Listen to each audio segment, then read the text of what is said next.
It's my pleasure to welcome Honorable Governor of Goa and Chancellor Goa University, Shri Bharatveer Manchuji, our esteemed author of the evening, if I may say so, Professor Ashutosh Varshane from Brown University, Mrs. Nandini Sahai, Director of International Center Goa, dear colleagues and friends from Goa University and affiliated colleges, and members from the public. It's indeed a special occasion for us today evening to be here for the launch of Professor Varshane's latest book on Battles Half Won, India's Improbable Democracy, which we all feel could not really have come at a better time. At a juncture where the existing notions of India's democracy, the failures, the successes are perhaps being debated and discussed all the more. What to look forward to in 2014 and beyond is something all of us are very much interested in. And in that sense, Professor Varshane's book, and as he will be elaborating in the discussion that will follow, amply demonstrates that. It's my pleasure to welcome all of you again here. The small program that we have arranged is as follows. We'll have a formal launch of the book by Honorable Governor. Then we will have the introduction of the speaker, and Professor Varshane will be speaking on the book and the related themes, which will be followed by question and answer session for around half an hour, followed by the formal vote of thanks. So to start off the formal part of the function, may I request Honorable Governor to formally launch the book. Mrs. Nandini Sahai can kindly present the book to the Governor and can be.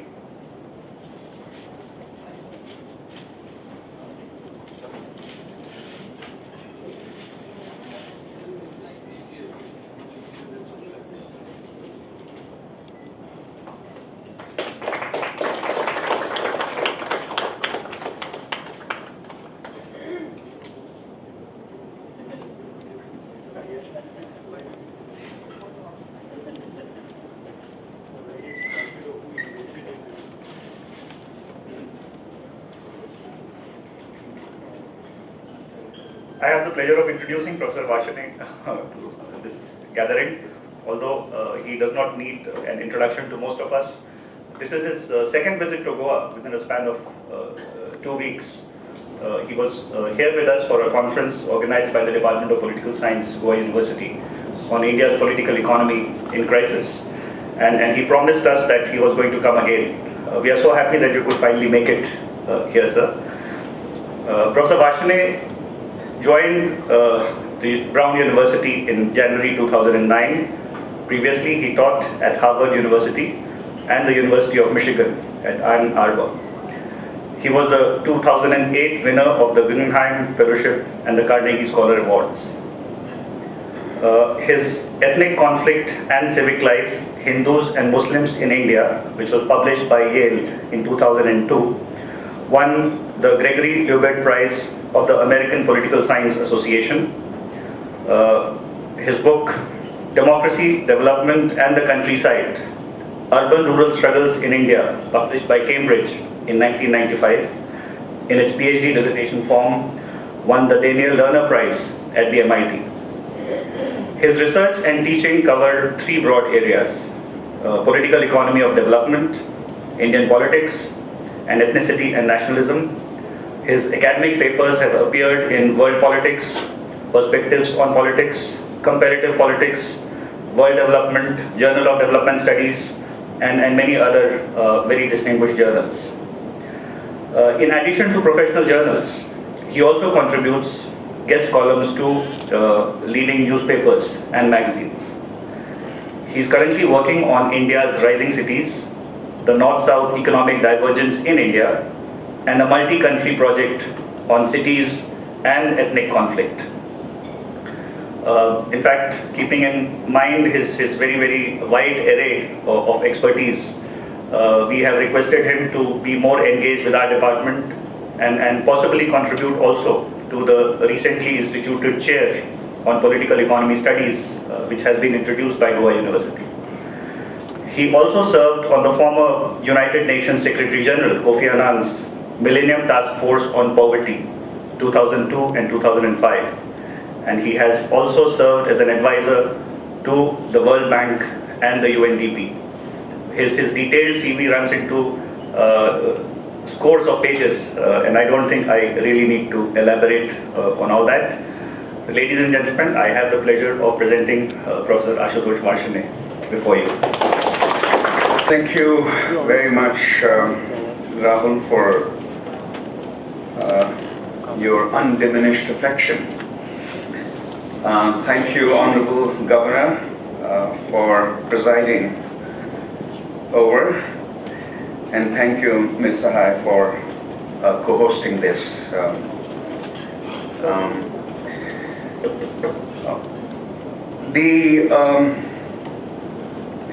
The key question that this book addresses is what I'll start with.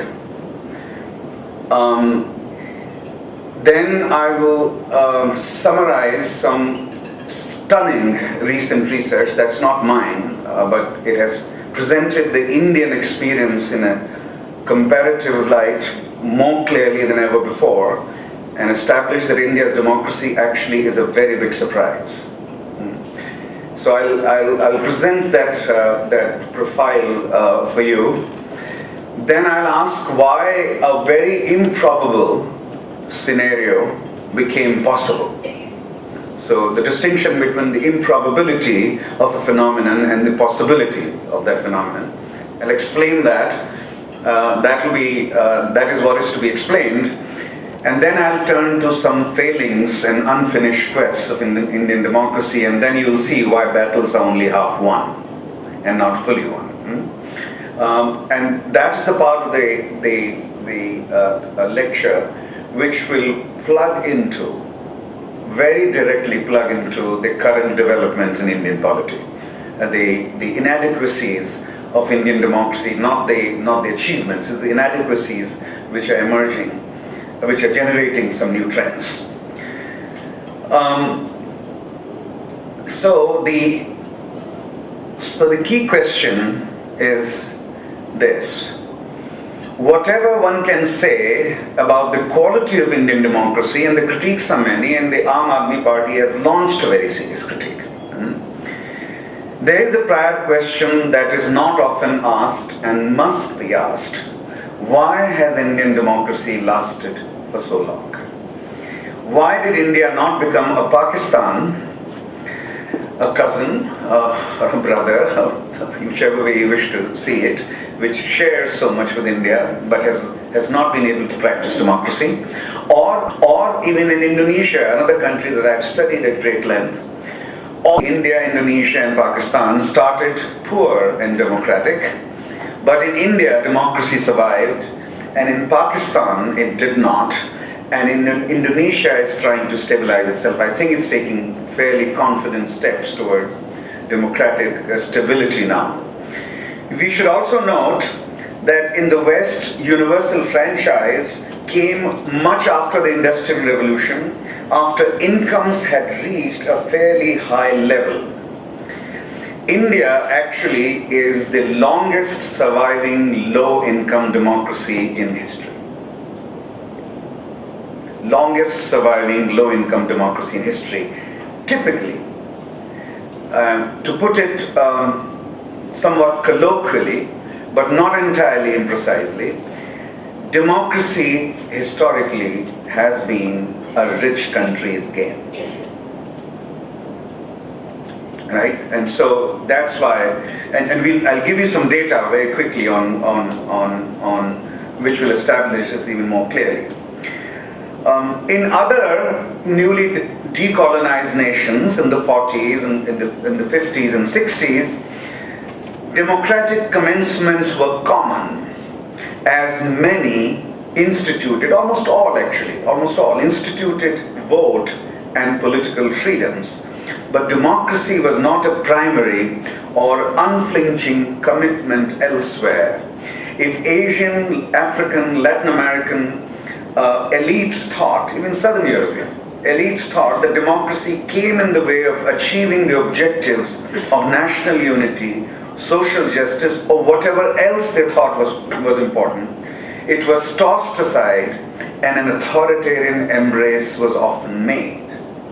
In India's case, with the exception of 18 months between June 75 and March 1977, democratic institutions have survived.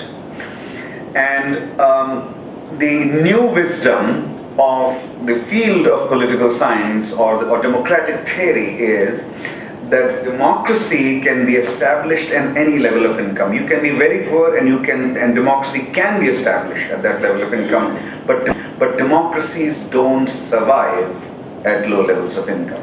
Distinction has clearly now been drawn and been largely accepted as conventional wisdom. A distinction between establishment of democracy and survival of democracy. Democratic commencement and democratic longevity. That distinction is increasingly now, over the last 15 years, common wisdom or conventional wisdom in the discipline in which I work. Let me now give you summarize the statistical or empirical evidence for this claim. And this is not my own research, this is research that all of us cite now, everybody in the profession cites, because it has established a well-justified intellectual hegemony in the field. Adam Pravorsky at the New York University and its colleagues have produced the largest data set, which covers 141 countries between 1950 and 1990, and the conclusions that have greatest relevance for our discussion about India are as follows. First, income is the best predictor of democratic longevity. It correctly predicted 77.5% of the cases. Only 22.5% of the cases did not. I'll be happy to explain how this is done if some of you are interested, but it's been peer-reviewed multiple times, so accept it as valid. No other predictor, religion, colonial legacy, ethnic diversity, international political environment, is as good on the whole as income. 2, India is in the latter 22.5. Those who can't see, because the font is sometimes small and sometimes large, I'm narrating that.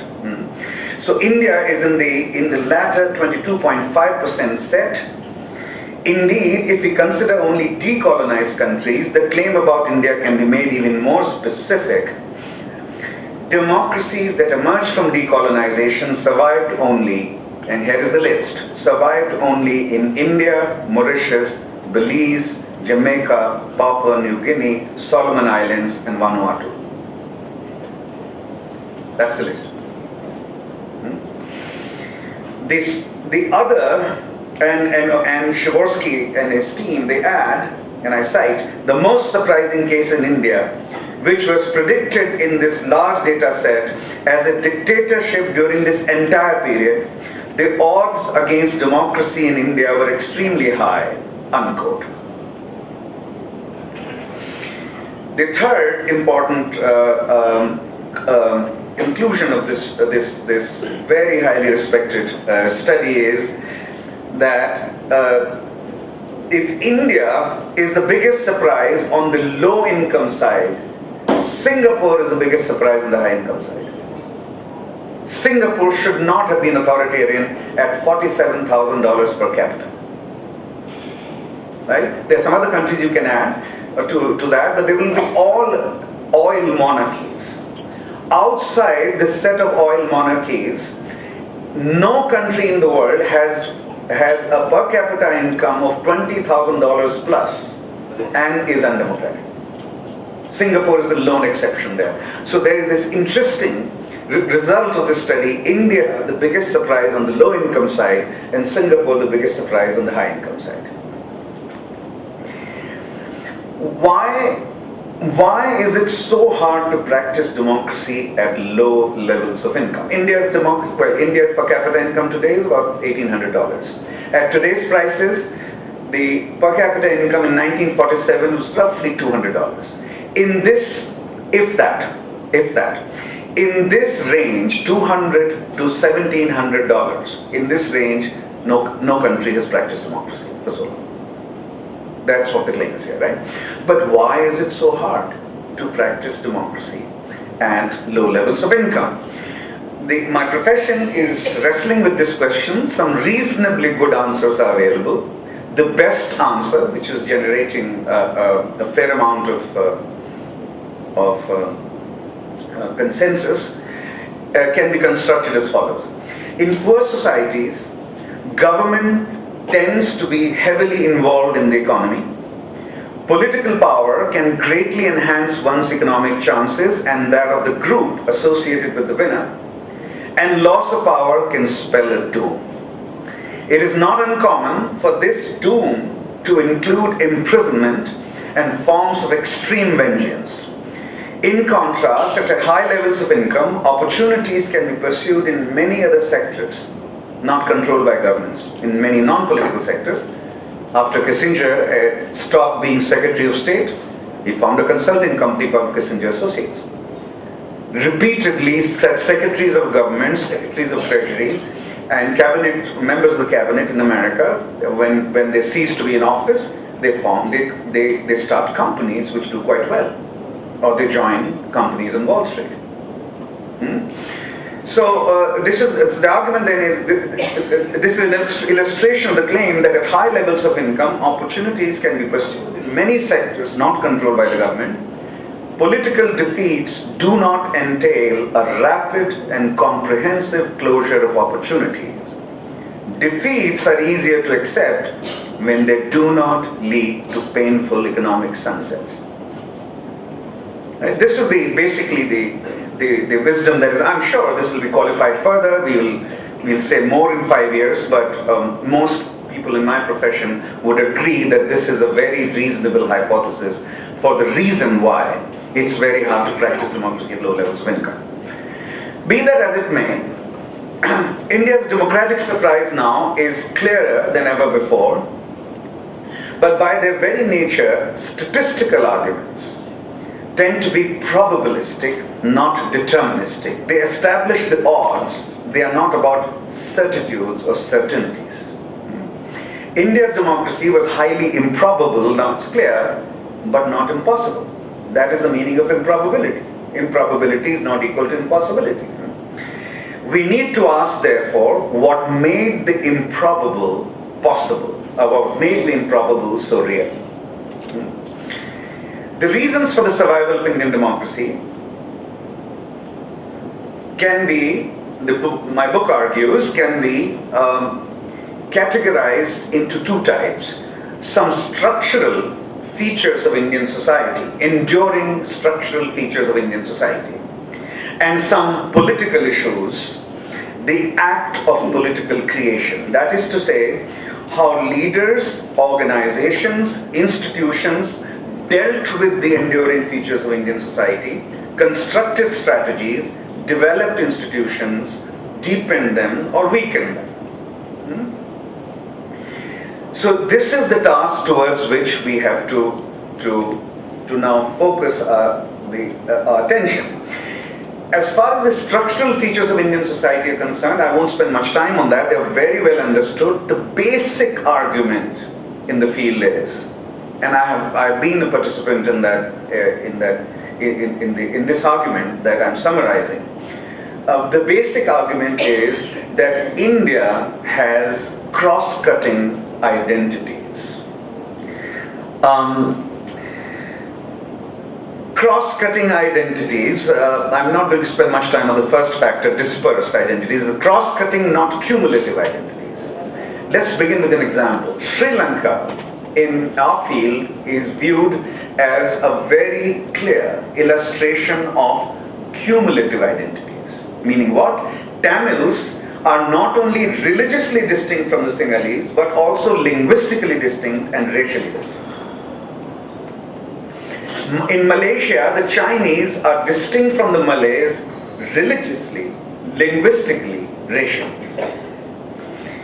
Now think of India's four principal social identities: language, religion, caste and tribe. They tend to cross-cut one another. Depending on one's location, the first language of a Muslim could be Urdu, Hindi, Gujarati, Bengali, Malayalam, to name a few. The same characteristics marks the Hindus, in fact even more so, because Hindus are distributed over thousands of castes. Cumulative identity structure generates much greater potential for conflict escalation. Cross-cutting cleavages tend to dampen conflict. A dispersed and cross-cutting identity structure in India may generate many more conflicts. It's possible. But the intensity of conflict rarely reaches a level threatening the entire nation. It does not generate easily what might be called an existential threat, an existential fear. As a consequence, India could not have and cannot become easily a Yugoslavia, which did not have a democracy in the first place.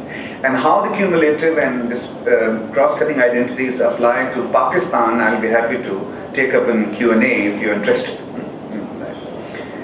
The question of threat to the nation or nationhood is important in yet another sense, the political sense.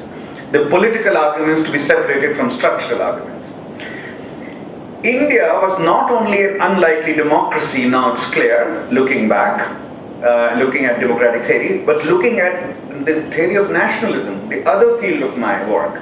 India was also an unlikely nation.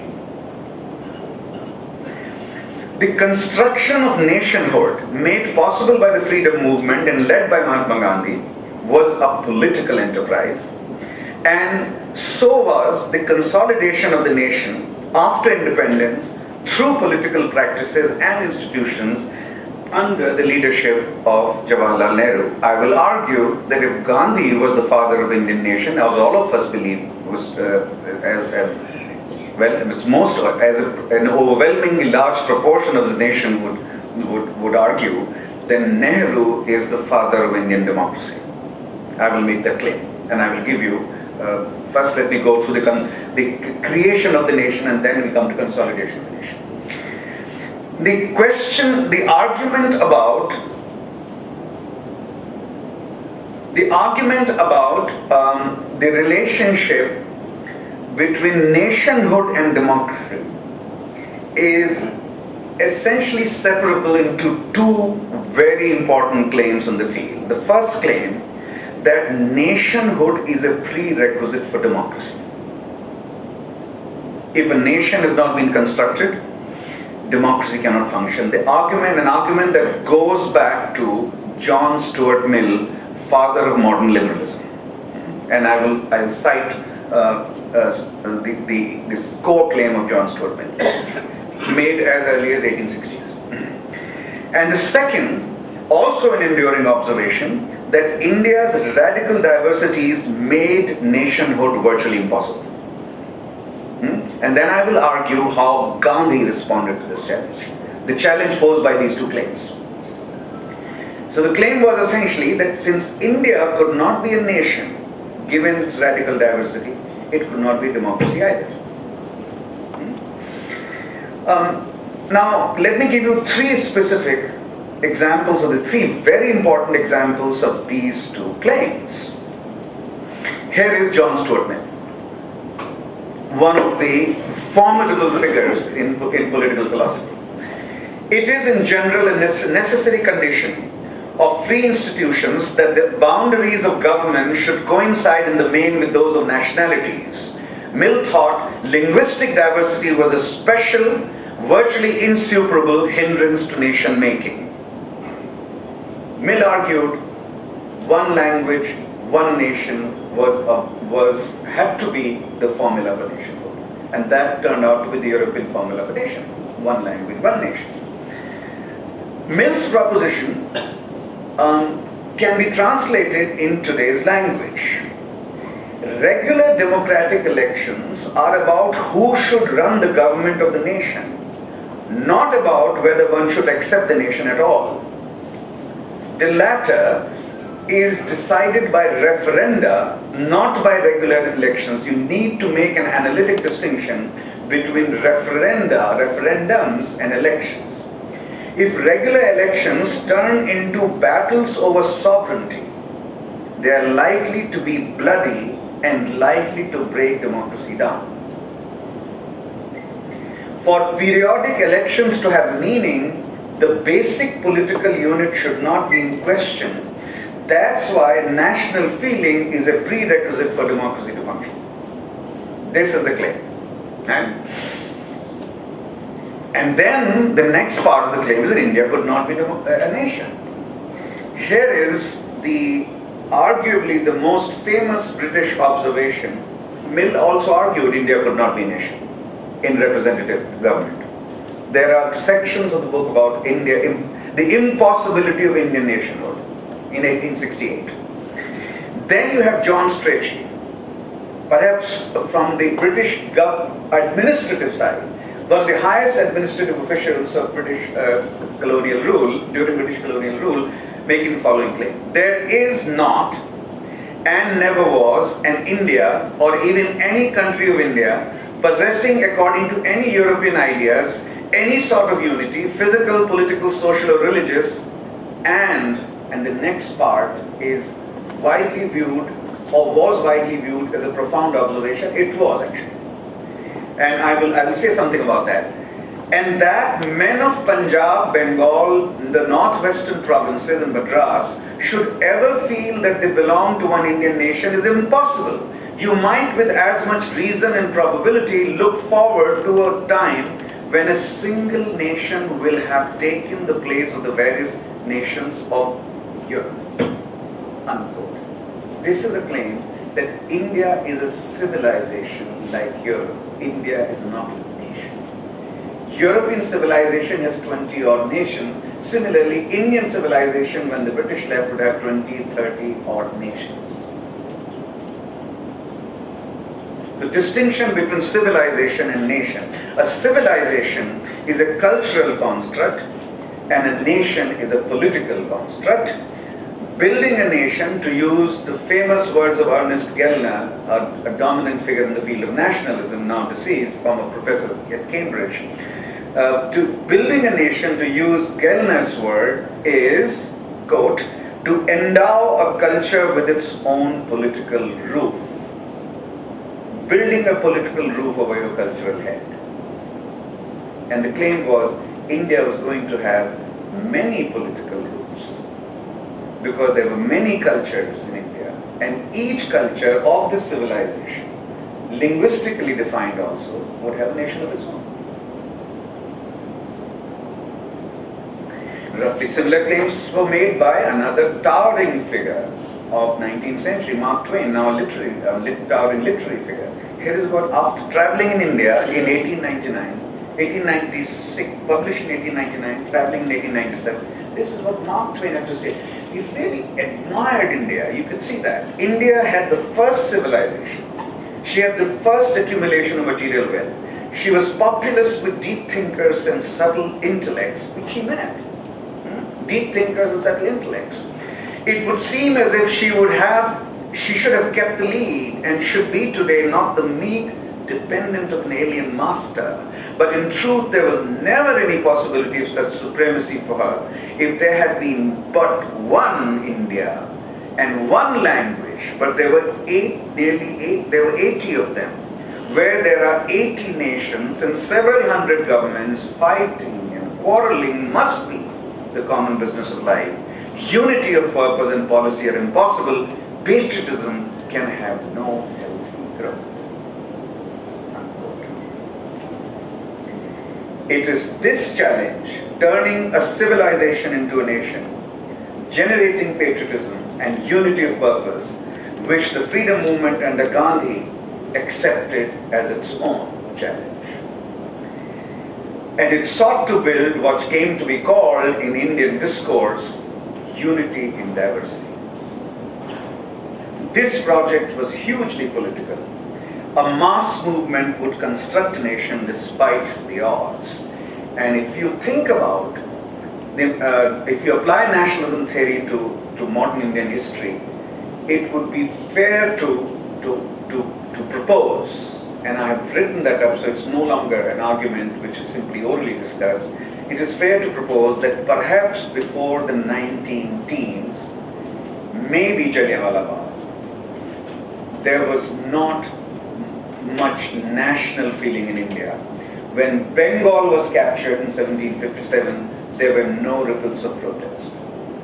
Even after the mutiny of 1857, there were not many ripples of protest in southern and western India. It was essentially a northern and at best a northern and eastern affair. Partition of Bengal is the beginning of political protest about British projects. But by the time you have Jallianwala Bagh, it is clear there are ripples of protest all over India. All over India. And Gandhi then proposes something very interesting. Gandhi begins to argue that European concept, an argument he began to formulate in the 19-teens, there are some intimations of that in Swaraj, which he wrote on a boat from London to either Durban or Cape Town, right? So there's some intimations of that, but Gandhi argued that language could not be the basis of nationhood in India. Could not be the basis of nationhood in India.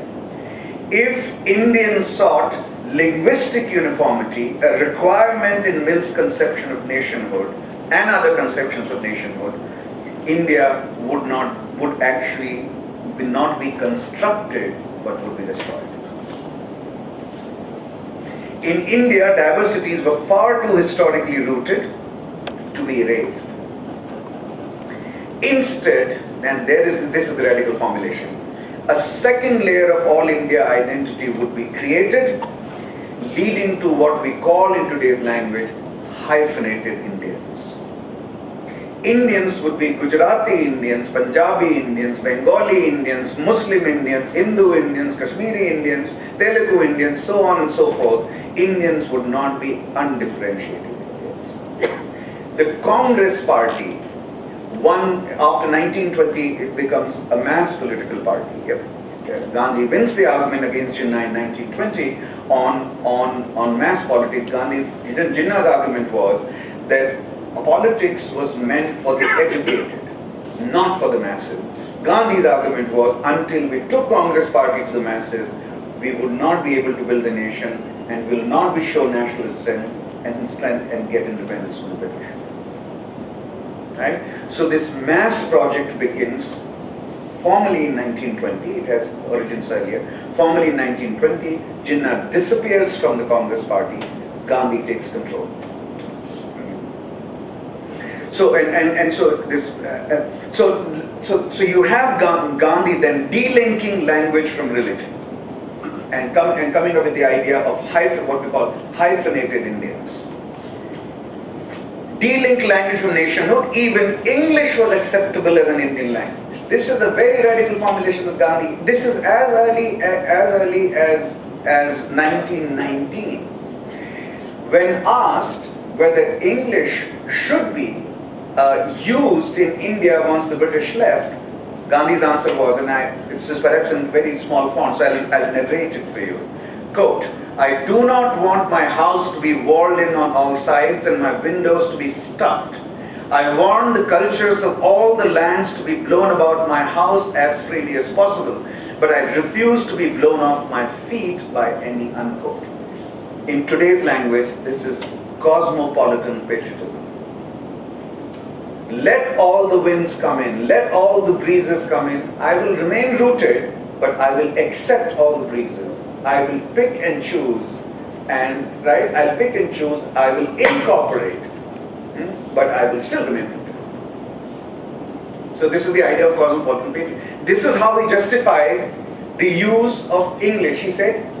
He argued, we have to get rid of the British. What is wrong with the English language? A distinction between English language and British rule. of course, another underlying thought was if he said English had to go, and if he made the claim that Hindi would be the language of India, that would destroy India. It would not make it.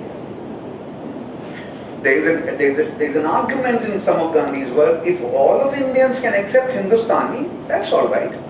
But if they don't, then it can't be pushed and shouldn't be pushed. Then he delinks religion from nationhood.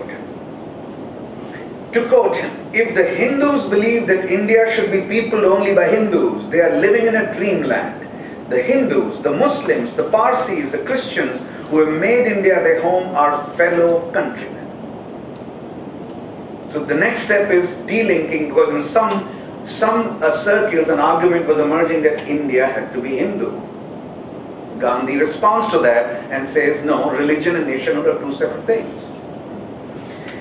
Then this is in Hind Swaraj. In Hind Swaraj is a dialogue.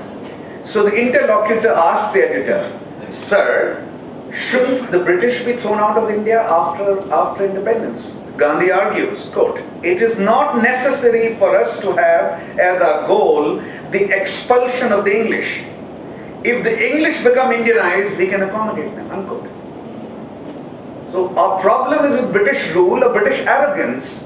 If the British can accept Indian culture, we can accept them as Indians. These are all very radical formulations.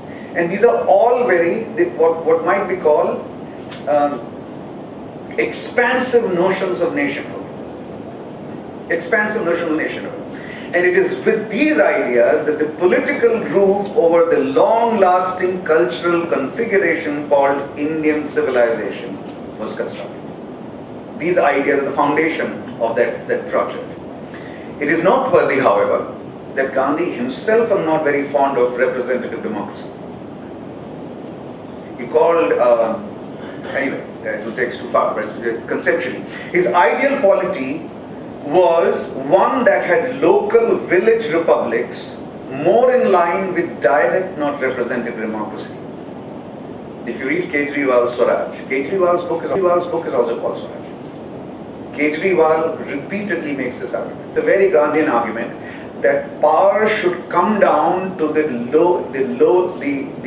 bottom tier of the polity, and citizens should make their own decisions about most aspects. Very little coordination from Delhi. Gandhi, it's a Gandhian idea. Gandhi writes a lot about it. And of course he loses the battle by 47, 48, because India went for representative democracy, and the constitution did not go for direct democracy. But the freedom movement that he led built a nation that established the foundation of post-Indian democracy, post-independence democracy. In retrospect, without the freedom movement, India's nationhood is inconceivable. India would have remained a civilization, and it is quite possible that the outcome would have been exactly what John Strachey predicted. Without the freedom movement, of course, also the British would have left by 1960 or so. They started leaving. They left Malaysia in 56, 57. They left Nigeria in 1960. Ghana, I think, in 1954. So they would have left. But without the freedom movement, at the time British departure, this is no longer empty conjecture. In all probability, it would have been 28 nations, not one nation. The freedom movement is absolutely central to understanding both the nationhood, which is the foundation of later democracy. The next huge political act was the consolidation of democracy after 1947. And here, Nehru's role is very critical. Of course, the institutions around them, the people around them, the team around them, around Gandhi and Nehru, these are all very important. There is no doubt about that. But someone had to lead. In political science, increasingly, only psychologists have handled the problem of leadership well. Business schools are talking increasingly about leadership now, but political science is finally coming around to the view that we can't understand or we can't explain political outcomes without once again paying attention to what leaders do. Not simply paying attention only to the institution, but what leaders do, how they interact with institutions, how they build or weaken institutions. my book argues that there were 4 keys to India's democratic consolidation after 1947, Nehru playing a vital role in each. First, the unique position of the Congress party. Secondly, the elections. Third, the primacy of the constitution.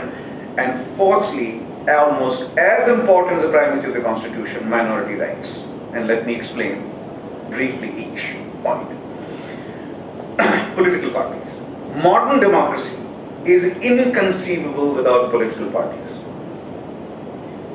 Mr. Kejriwal's transition from movement politics and party politics should be welcomed, actually.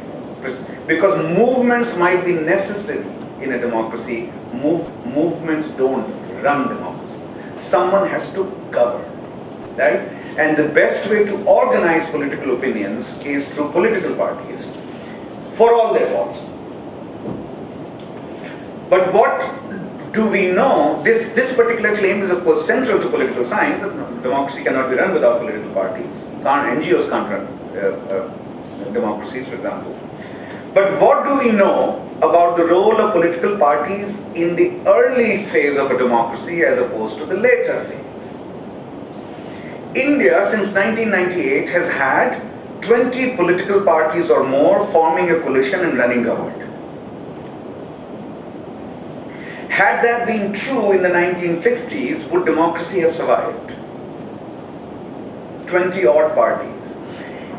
Increasingly, the profession of political science is veering around the view or heading or gravitating towards the argument made by 3 scholars, Samuel Huntington, Atul Kohli and Myron Wiener, that when a democratic polity begins to get institutionalized, it helps if there is at least one political party that feels confident about winning power. This is one of the best ways to understand Pakistan's problems. The Muslim League was not born in what is called Pakistan today. Muslim League was born in UP and Bihar. Muslim League was not confident of winning power in independent Pakistan. It had an existential fear. So the first election, national election of Pakistan takes place when? In 1970. By which time India had had 4 elections. Right? So it had this existential, it was not confident it would win elections, so it would not hold elections. This was not the problem of the Congress party. So this is the paradox of single party hegemony. The claim here is single party hegemony, which some other political parties, of course, contesting freely. Single party hegemony is a blessing in disguise in the early parts of democratic institutionalization. Second, a commitment to elections, of course, is extremely important. India's 1952 election was described, if you go through, I've read so many accounts of that, was described generally as a leap in the dark. No country with $200 per capita had ever thought of giving universal franchise to its citizens, 75% of whom were illiterate. There were 173 million voters. The elections took 6 months. 1 million officials were deployed. Ballots were sent on camelbacks to Rajasthan's villages and on boats to India's islands. And they came back on camelbacks and came back on villages. Nearly 81 million votes were cast. There were 132,600 polling stations. The entire international press and many Indians thought Nehru was making a very big mistake. Nehru remained committed to this idea of elections, universal franchise, remained committed to the idea that even the illiterate knew their interest, and the birth of the ballots, of course, since 75% were illiterate, they couldn't read the ballots. So you have to have symbols, elephants, and bicycles, and lamps, and lanterns, and flowers, and etc. That was the reason why on ballot you had because that's how 75% of India identified the party for which they wanted to vote. 2 more elections in 57 and 62 before Nehru's death, each contested freely and vigorously, even though Congress party was pretty sure it would win. If it had not been sure, something would have gone wrong, right? But each freely contested and vigorously deepened the legitimacy of the electoral process in Indian consciousness. Third point is constitutional primacy. That is very well understood. It can be very briefly summarized. There were repeated clashes between the judiciary and the executive, especially on the question of land reform, but several other issues also. The Constitution of India had assigned a clear process for how judicial verdicts can be overturned. For matters that concern both the states and centre, 2/3 of parliament and half of state assemblies. For matters that are only on the central list, 2/3 of parliament. Was the way to overturn judicial verdicts instead of suppressing the judiciary, appointing pliant judges, crushing judicial freedom. Nehru went through this route of the constitutionally assigned route of overturning judicial verdicts because he was committed to land reforms. Land reforms didn't succeed. That was not because of his lack of commitment, for some other reasons. But he was committed to land reforms, and judiciary argued that land reforms violated the principle of private property, which was a right, which was a constitutionally assigned right in India. That was the basis for the fight. But it was followed in a very constitutionally proper way. Now finally, the relationship of minority rights and democracy. Irritating many in his own party, including the Prime Minister, Nehru relentlessly argued that democracy could not be equated with majoritarianism in a multi-religious, multilingual society. A majority of seats was key to running a government in a parliamentary democracy, but a government so elected had to be responsible for the security and rights of all, especially those of the minorities. Given that Pakistan had already emerged as a homeland of Muslims, and India's partition was hugely violent, anti-Muslim sentiment had reached the highest echelons of Nehru's party and administration. There are many accounts of that. Some of the best accounts were in S. Gopal's biography of Nehru, and some of the more recent books, Ram Guha's chapter on this is especially remarkable. How anti-Muslim sentiment had reached the highest levels of Indian politics. If Hindu minority was being massacred in Pakistan, should India, a Hindu majority nation, not take revenge? Asked many. Faced with an awful situation, Nehru never tired of arguing that defense of the Muslim minority in India did not depend on how the Hindu minority was treated in Pakistan. India's founding principles were different. India was committed to multi-religious nationhood. Pakistan was not. It could not be, India could not be made Hindu majoritarian just because Pakistan, a nation made for Muslims, was not unfailingly committed to the welfare of non-Muslim minorities. So in political philosophy, we call this Kantian categorical imperative. Commitment to a principle regardless of what others are doing.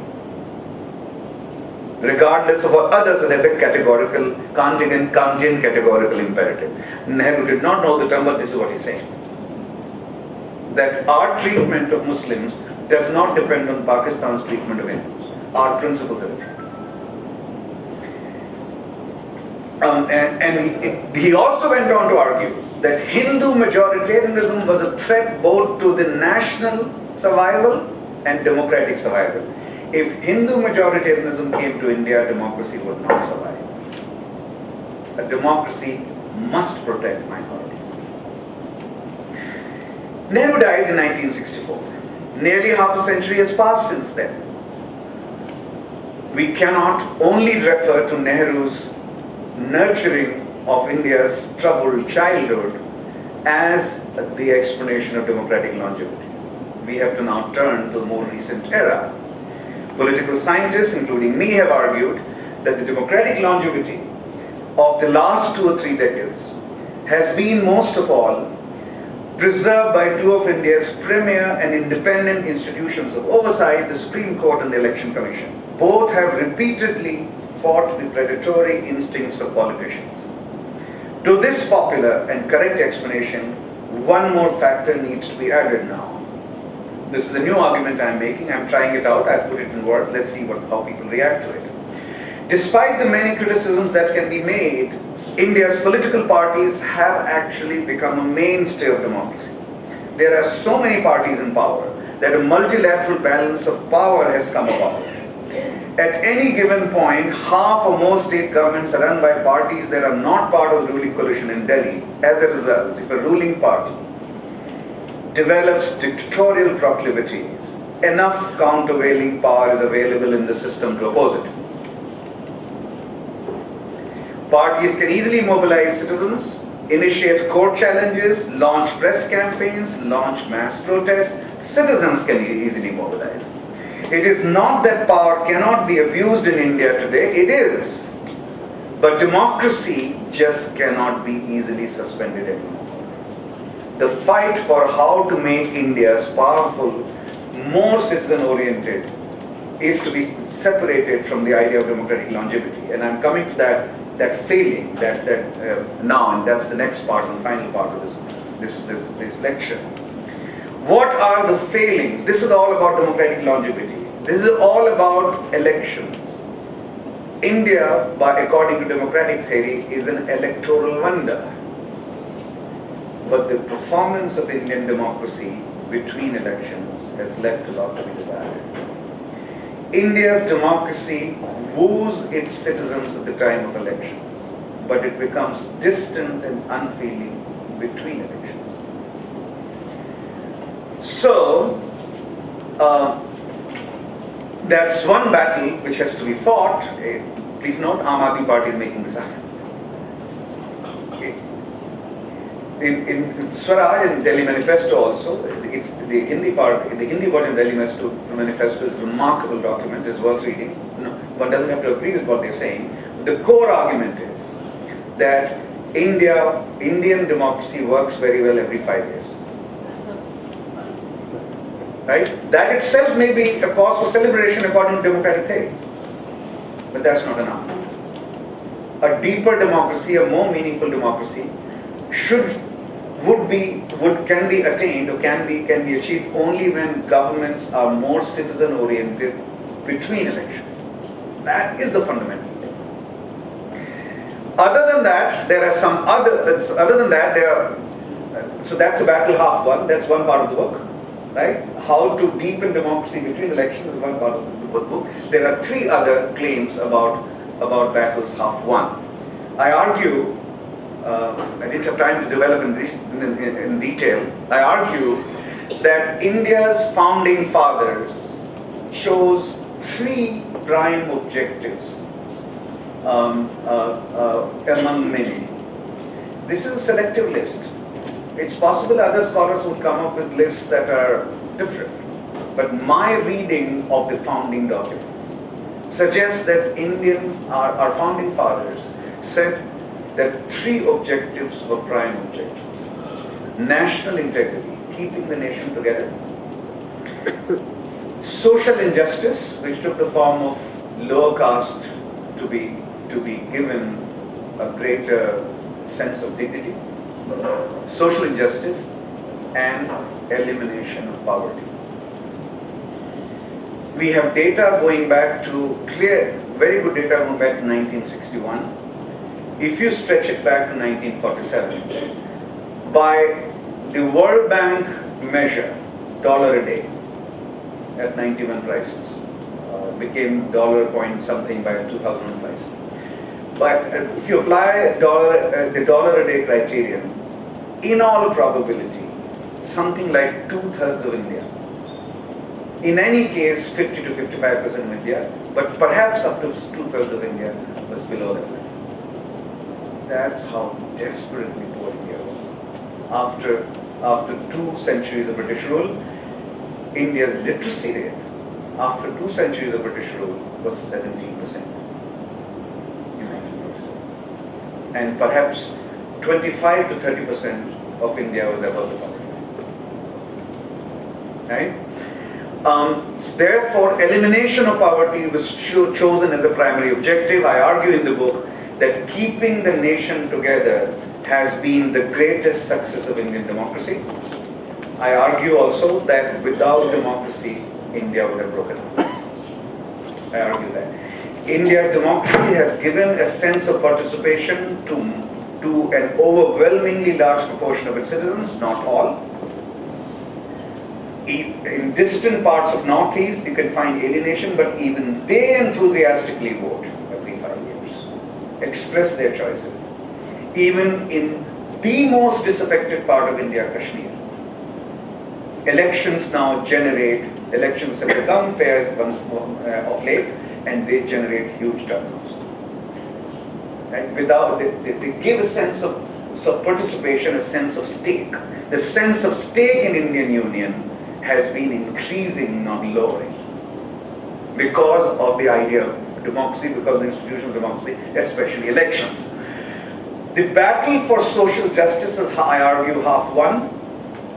In South India, it has gone much farther than in North India. In North India, that whole South Indianization of UP politics and Bihar politics is now 20 years old.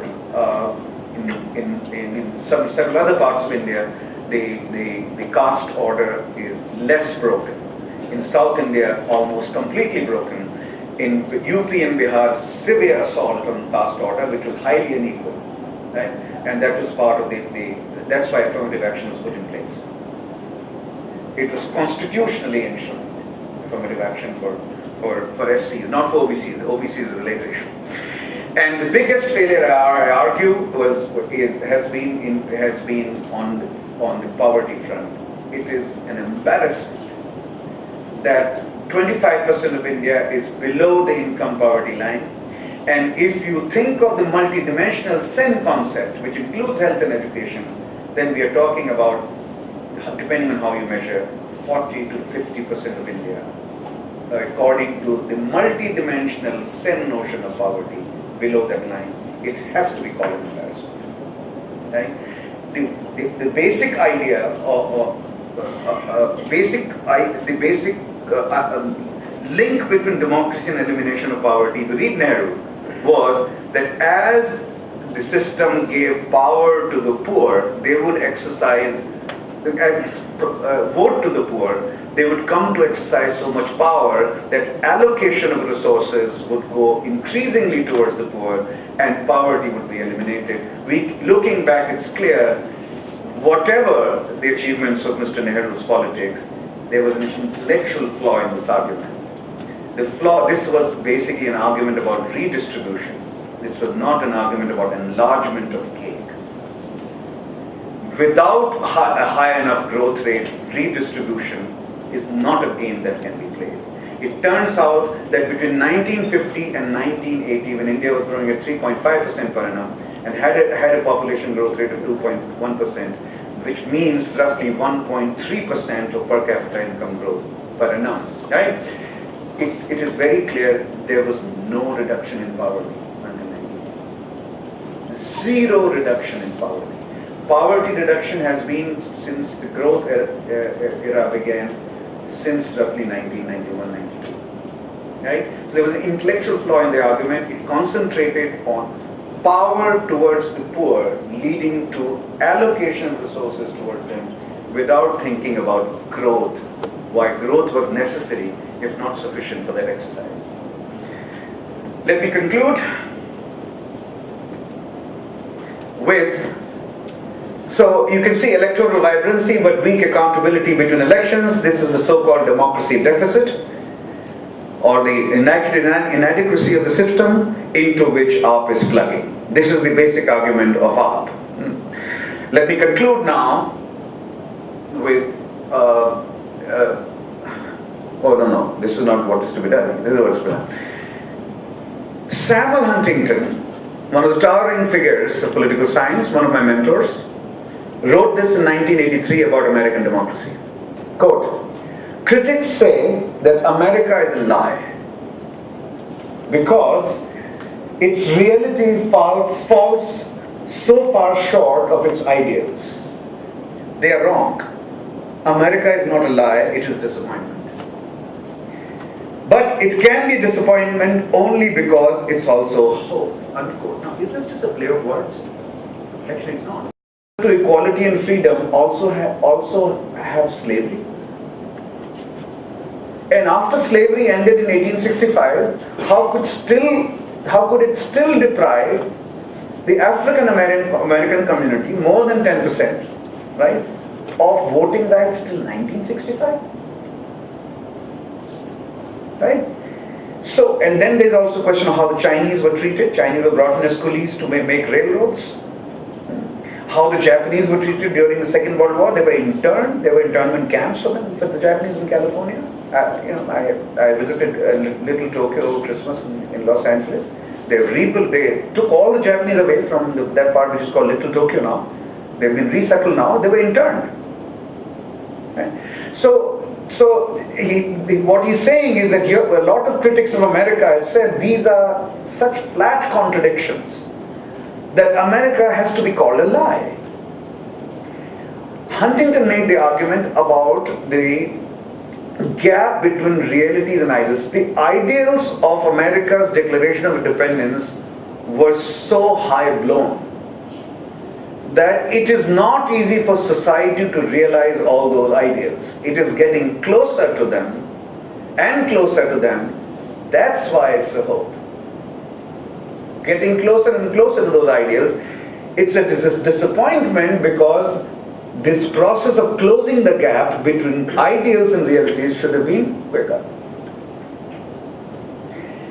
With the exception of disappointment, the same lines can be written about India's democracy in the last paragraph of my chapter 1. Surveying a history of 2 centuries, Huntington was disappointed, though he remained rooted in the hope of further reform. India has spent only 66 years under democracy. A deeply hierarchical society marked by radical inequalities has come quite far, but it needs to go much farther. A battle for deeper democracy, not democracy per se, is underway.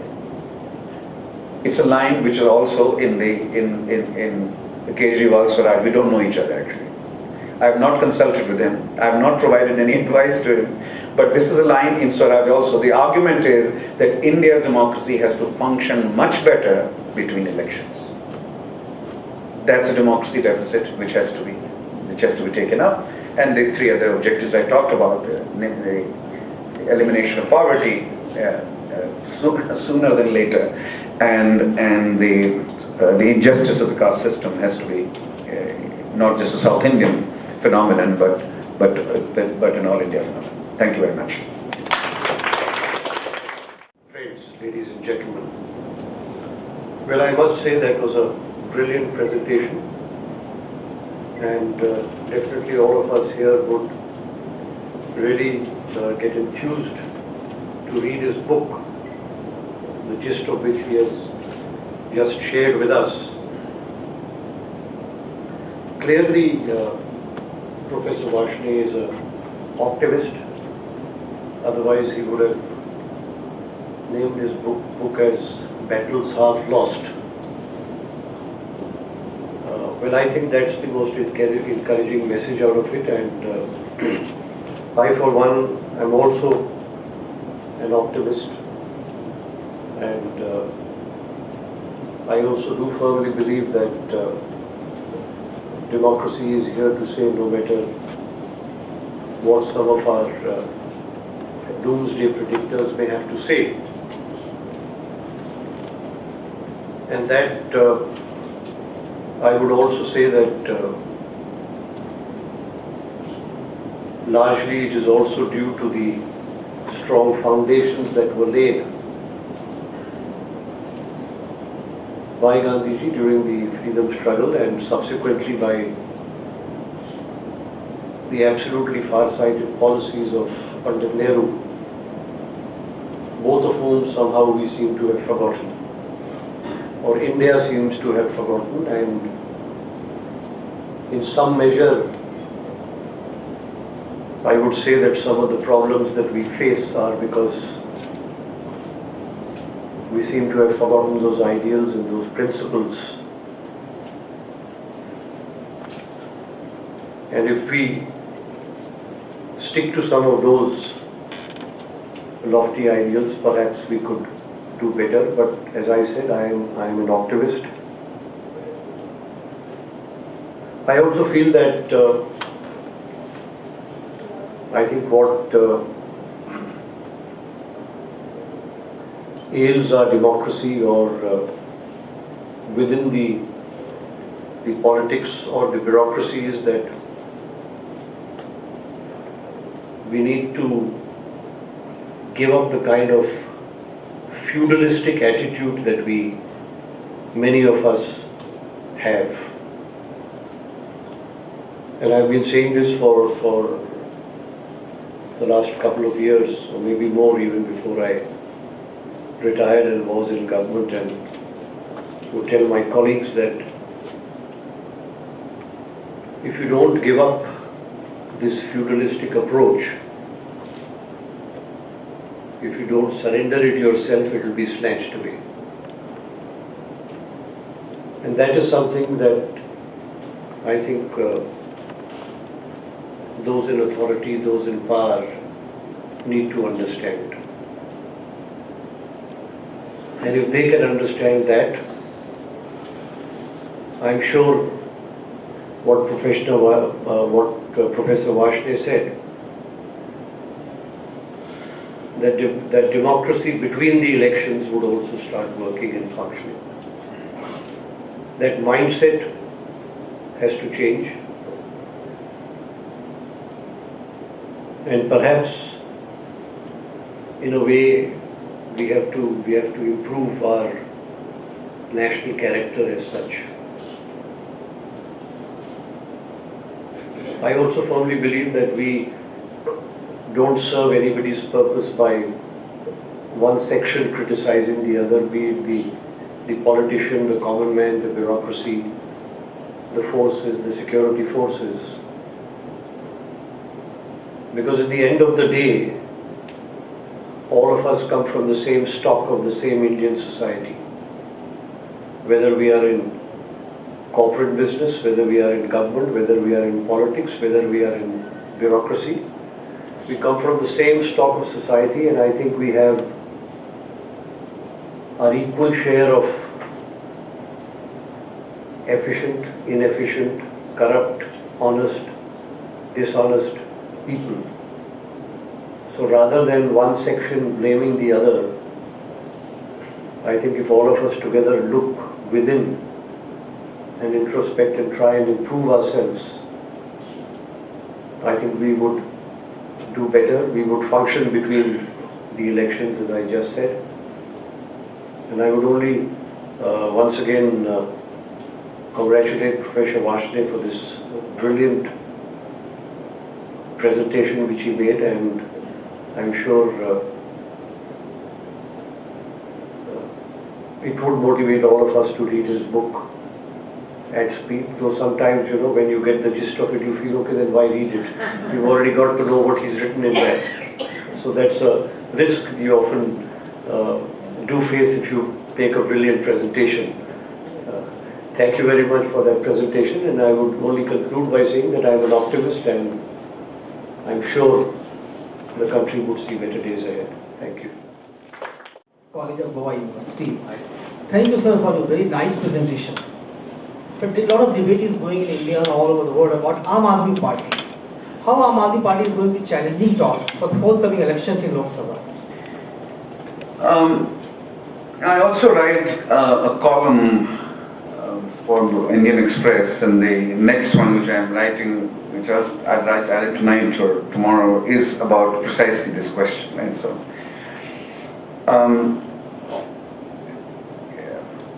at least looking back, whether or not we could have predicted this in October or November, at least looking back, now it's clear that there was a great deal of, let's just call it, citizen anxiety about the state of both leading political parties, not just one. Especially in urban India, you find tremendous disenchantment, and the anti-incumbency is a normal feature of democratic polities. Incumbents, that's why in many polities you have 2-term limits. Anti-incumbency is actually a healthy thing in democratic theory. So if incumbents rule all the time, a third time, a fourth time, then you need someone like Nehru, someone of that stature to keep the government running in a responsible way. Arrogance comes when incumbents keep running the same polity, right? So anti-incumbency, from the perspective of democratic theory, is a healthy thing for the polity, right? Now, it is clear from all available surveys, I have been affiliated with some, at least informally, especially the CSDS surveys, Lokniti surveys, I'm informally affiliated, not formally part of the whole network. And those are the best surveys. It was clear that the anti-incumbency vote was going to Mr. Modi, right? Especially in urban India. Now, there are 206 constituencies of India which can be called urban or semi-urban based on the Election Commission data. 70% of those seats were with Congress and BJP. Congress and BJP regional parties do much better in rural seats. Only 30% of those seats to regional parties. 70% of 206 is roughly 140-41, right? So basically 90 or 95 of those seats Congress party won in 2009 and 50 seats BJP won. That was likely to be reversed. This was the conventional political analysis. And of those extra 50 seats that the BJP was likely to win, those will be now split between Aam Aadmi Party and BJP. Right? So now that itself can give Aam Aadmi Party something like 30 seats. And with 35 to 40 seats, Aam Aadmi Party will be the third largest player in Indian Parliament. That's a large number of seats. Right? Now, can it go much farther than that? That depends on what happens in rural India. Right? What happens in the next 4 months in rural India especially? It is unlikely that this anti-incumbency vote, or urban vote, would be entirely captured by Aam Aadmi Party. It would be split between BJP and Aam Aadmi Party. It would be split. Now, in some quarters, I've been in Mumbai, Bangalore, and Delhi. These conversations going on everywhere. In some quarters, people are willing to say it could go up to 60 and 70. Now, here is why that might still come true. Or 15 to 20, nobody is denying anymore. That itself actually makes it a bit of a force in Parliament, right? Now, the reason we cannot assign very clear numbers is that when a wave occurs, conventional political analysis is of no use. You don't need a political scientist at that time. We can't predict that. A wave is an exponential thing. So if it is going like this, we don't know where it would stop. But also, it can exponentially decline. That depends on how many comments are faux pas, or if you make so many comments about Kashmir, or you start supporting Maoism, for example. If there are too many comments about Kashmir should have a plebiscite or something like that, a referendum, or that Maoism is legitimate. If you have comments like that, then the wave can come like this then. Right? So we have to, how far it will go depends on what kinds of statements are made. At least some parts of the political philosophy are not clear yet, and the economic philosophy is entirely unclear. Actually, the economic document is being written as we speak.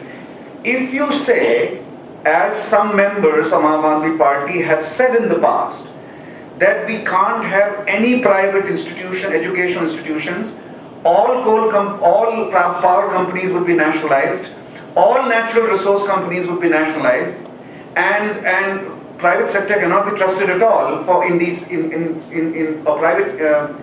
business cannot be trusted at all in certain in these sectors. This might boomerang too. A lot of middle class support is unlikely to endorse an idea for some kind of return to socialism. That is not where India is going. Aspiring India, middle class India is not going in that direction. So we have to wait and see. Conventional political analysis is not going to work. Next 4 months are, to put it simply, radically uncertain. But yes, it is here to stay. Aam Aadmi Party is here to stay. It is not going to be wiped out. It is here to stay. There is a wave in evidence in urban India today. But you see the comparison between this and Janata Party, which came in on a wave also, and then.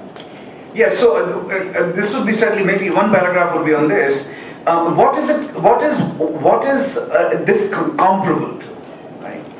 Now, Rajiv Sardesai today has written in an essay about this comparable to VP Singh's anti-corruption drive in 1989, and Congress seats were halved from.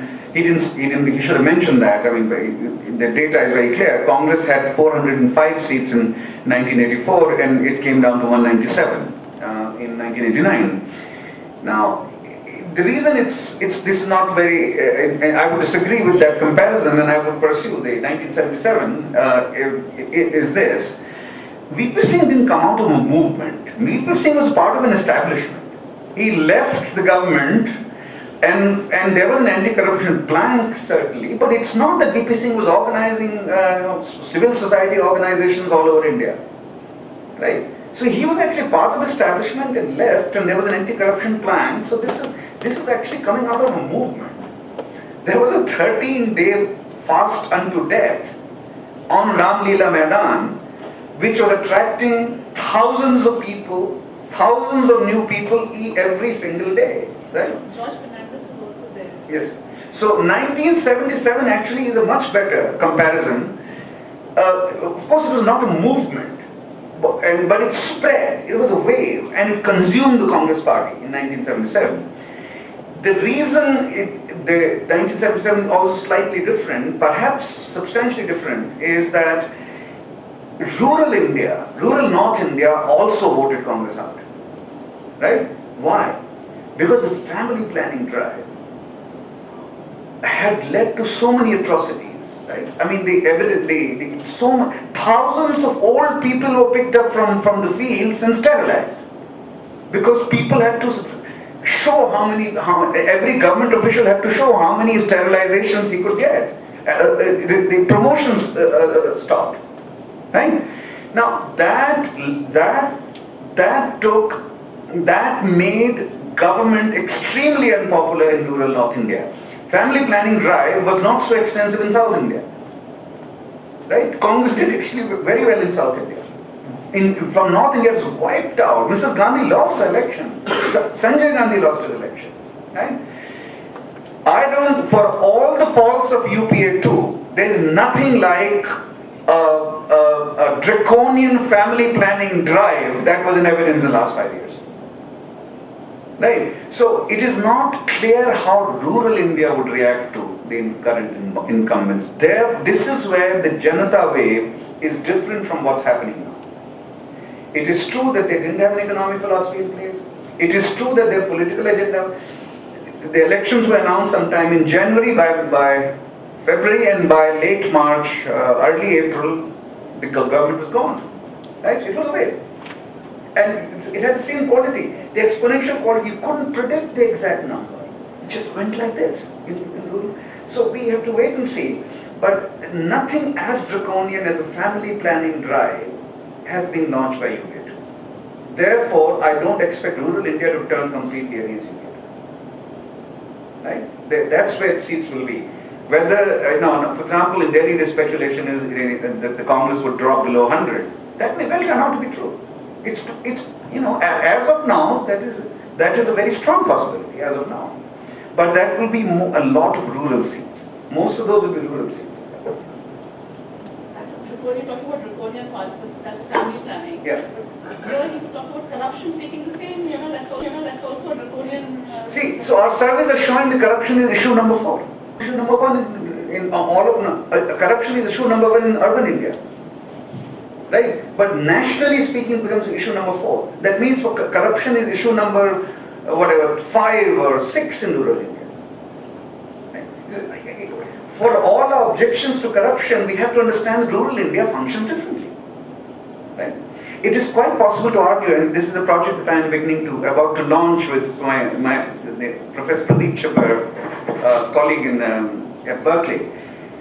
Is it the case that the penetration of mass media, there is a rural penetration of mass media. So an estimated 850 million people are covered by TV today, either individually owned or watched watched in community centers. Is it the case that this is now flattening the rural urban dichotomy? Is it the case that there is a rural-urban convergence now as a result of this massive penetration mass media? We don't know the answer. If there is convergence, then corruption would be a bigger issue in rural India as well. But in a national survey, it's not showing up at the top. For urban India, number 1. For the national survey, overall, number 4. Number 1 is price rise. Yeah. I am Sejabdura, Associate Professor from Government College, Sangalim. So 2 questions to you. First of all, I would congratulate to you for your nice presentation. It was excellent presentation, not nice. I was really impressed by your Thank you. theory. So my first question is, from the comments that you just made, do you feel the electoral behavior of rural India is that predictable, number 1? And number 2, what is the fate of the caste-based political parties like BSP or Yadav-based RJD and Samajwadi Party of UP, etc., or the South parties of DMK, AIDMK, etc.? Thank you. Future of the third front. Yeah. So, the data that we have, this is the paper I presented actually at the Goa conference, and the University of Goa conference on December 23rd to 22nd. The data is very clear now on the rural-urban divergence on caste, despite the mass media penetration, etc. That's why I'm not saying that there is convergence. I'm saying we need to sort this out carefully. In urban India, caste is ceasing to be the dominant narrative of political life.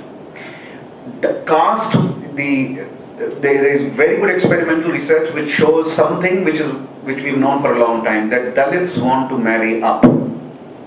But we now have evidence that upper castes want to marry down if the lower caste proposal comes with a lot of, if lower castes are wealthy, upper castes are willing to marry down. Now, wealth was not the defining feature of caste hierarchy.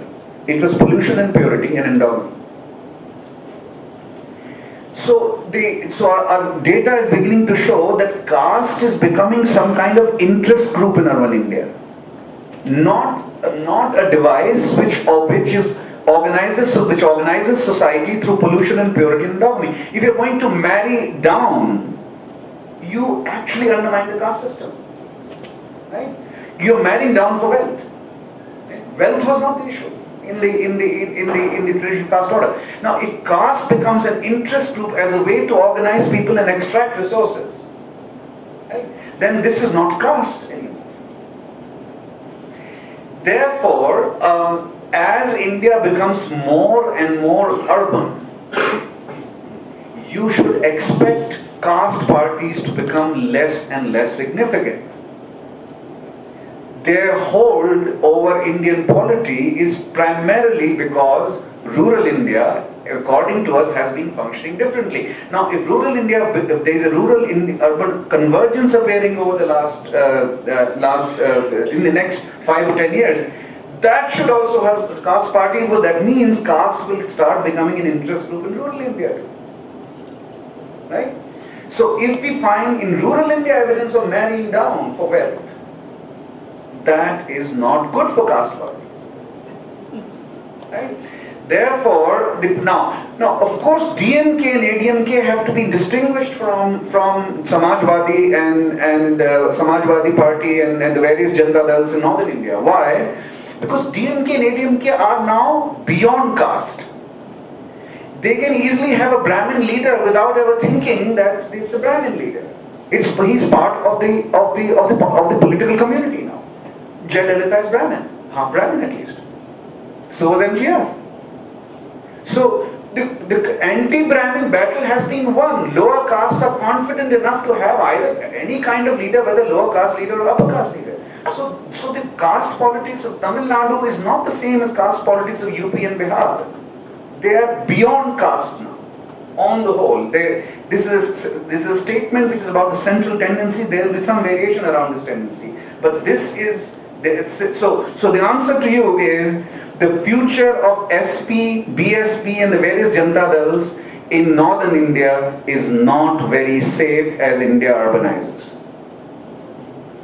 Also, please note that both in the 2004 and 2009 elections, the two national parties, Congress and BJP, had 65 to 70% of the so-called urban and semi-urban seats, whereas these two parties had less than 50% of so-called rural seats. So all of this adds up to whatever happens to Third Front now in this election. The possibility of a long-lasting, non-BJP, non-Congress Third Front has to be called dismal in the long run. And Aam Aadmi Party is not playing caste game, please note. Congratulations for your presentation. So my question regarding the PM candidates. So why Bharatiya Janata Party projected Narendra Modi as PM candidates and why not the LK Advani? Second thing is, if BJP wins or lost, what will be the stand of the LK Advani? Hi, thanks for a very interesting talk. My name is Ella Ghosh and I live in Norway. I have for many years worked with minority rights. Right now I'm working with gender and minority rights. We've looked to... Are you visiting Goa or you live here also? I'm visiting. And we've looked to, when we've talked about anti-discrimination legislation in Norway, we've looked to, among others, the Indian Constitution, which was so incredibly radical when it came to the protection of minority rights and positive action long before the US had started affirmative action. So it's like India has such a lot to work with. But when you speak about battles half won, I'm struck also in today's debate, even in Goa, when I've heard incidents of extreme discriminatory speech. For Against example, minorities or against states? against minorities, against ethnic minorities. Recently there has been something about Africans in Goa, which I was very shocked to read, sanctioned at a quite high political level as well. I'm not knowledgeable about current Indian politics, but I read newspapers. But it's striking that India has a very high level of awareness when it comes to these issues. At the same time as there almost seems to be, at some levels, a downward swing or a downward... What's your comment on that paradox? Essentially, the distinction that my discipline has drawn between routine discrimination and violence against minorities, right? India has over time been doing better and better on violence against minorities. That has been, for example, riots have declined. Muzaffarnagar was after a very long time, riots have declined. But everyday discrimination continues. What is routine discrimination? This is sort of partly inspired by Amartya Sen's famous distinction between routine hunger or routine deprivation and excessive deprivation, right? So routine discrimination continues. Now, India actually does not have, India has very good, you said rights about minority protection, etc. India does not have very good anti-discrimination laws. So in America, if I abuse a black person, I'm actually legally liable, right? And here, if I abuse a Dalit, let's say, I am legally liable, and I can be, it's not clear if I abuse a Muslim, I'm legally liable. If I abuse a Christian, I'm legally liable, right? So this whole idea of routine, how is India going to handle routine discrimination? Partly, of course, it's awareness campaigns. But when Shabana Azmi says, do you know Shabana Azmi? When Shabana Azmi says she is unable to buy a flat in Mumbai because she's a Muslim, that's a very good example of routine discrimination. And India has not handled that very well. Indian democracy has not handled that very well yet. It is beginning to handle violence much better than routine discrimination. It is one of the battles half won. It is actually there in the book about routine matters of this kind. This is also between elections kind of problem. it doesn't electorally determine anything. Once it begins to, attention will be paid.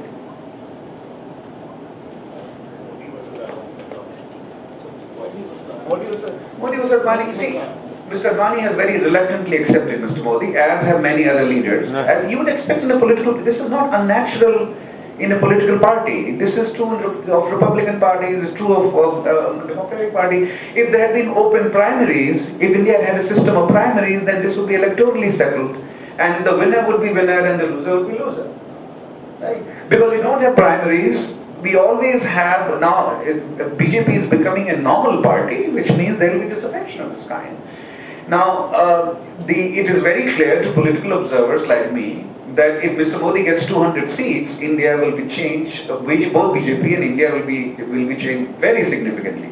If Mr. Modi gets 180, that will be fine. But if Mr. Modi gets 160, he's at least finished in the medium run, whatever happens in the long run. And someone from Mr. Advani's camp would once again be in control of BJP. That's what it is.